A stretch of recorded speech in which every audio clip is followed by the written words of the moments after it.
Hey, it is day 26 of my Read Proverbs with Me to Start 2025 series. So that means today we read chapter 26. And if you haven't joined me and you don't know, this is a 31-day series I'm doing in January, going through the whole book of Proverbs throughout the month of January, reading one chapter a day and posting one video a day, sharing what I liked and what stood out to me about that chapter. So if you haven't joined and you'd like to join, I'd love for you to join me through these last few days of Proverbs, or just for chapter 26 today, or even starting from day 1 if you want to do that. I have the rest of the videos on my page. Here is what I liked and what stood out to me about chapter 26 today.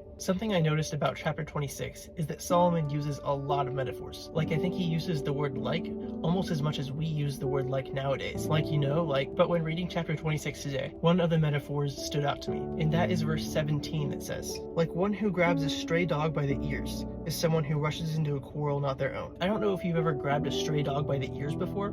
I haven't.